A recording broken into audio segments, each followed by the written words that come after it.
Right, around 8:30 last night, a 911 call came in reporting that multiple gunshots have been fired outside of the Dollar General store here in Milford, right on the Wilton line.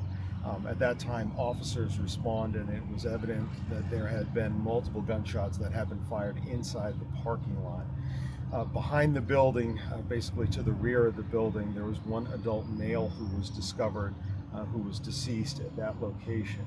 There's an autopsy that's being scheduled today that's going to happen at the Office of the Chief Medical Examiner, where we'll learn what the cause and the manner of death is. But when he was found, he was already deceased, and it appeared as though that he had suffered from gunshot wounds. The investigation's ongoing right now. Again, at the time that this 911 call came in, the store was still open. There were customers inside, and there were definitely people that were out in the parking lot. So that is obviously a great concern to us to identify exactly what happened, what was the sequence of events, and who else was there and then left. Do people were involved in this altercation? We don't at this time. Obviously, certainly more than one at this time. We do believe that with the forensic evidence that we're going to collect in the parking lot, we should be able to identify if there was more than one firearm that was used. And hopefully, if there is more than one firearm, does that necessarily mean that we have more than one individual who was firing? One of the other things that we're trying to discern is what caused this? What was it that brought people together at this location that would have triggered an event like this? So that's something that we don't know quite yet. We're still in the pretty early stages of the investigation. Yeah, have you recovered one of the guns that you believe was used here? What's the situation? There has been one firearm that's recovered. However, whether that has a connection to the other ballistic evidence that we're looking at right now, we don't know yet. What about surveillance video from the store? Have you been able to get anything from that?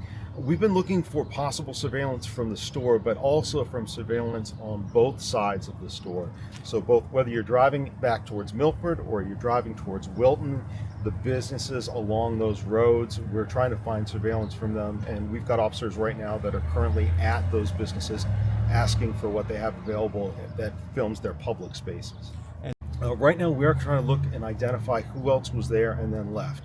We do know that there were other vehicles that were there that left before police responded.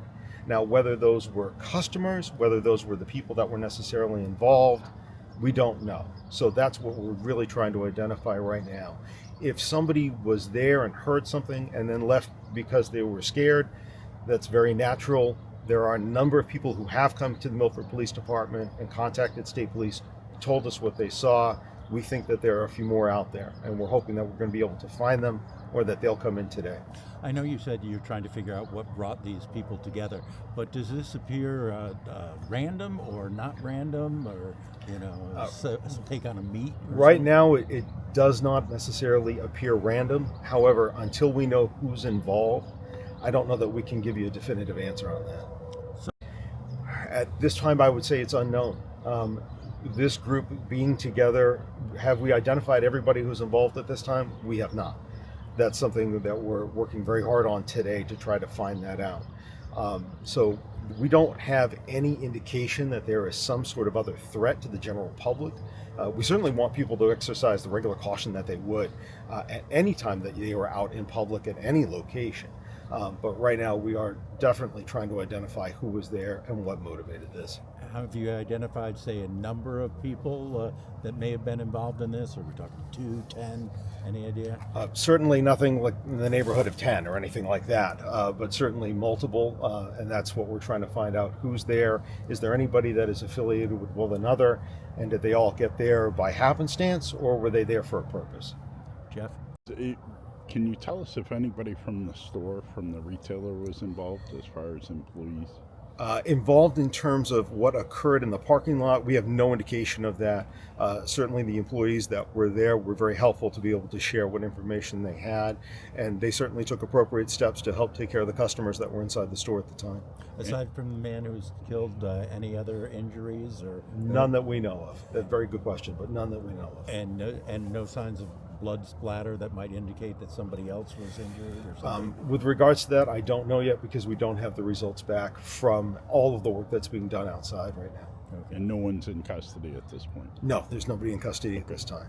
And finally, does it look like after he was shot, he made his way to the woods, or what was the situation? I think, again, that's something that we're trying to discern. There's the physical evidence that's part of that, but also more importantly is anybody who saw him get back there and anybody who may have been affiliated with him who was present.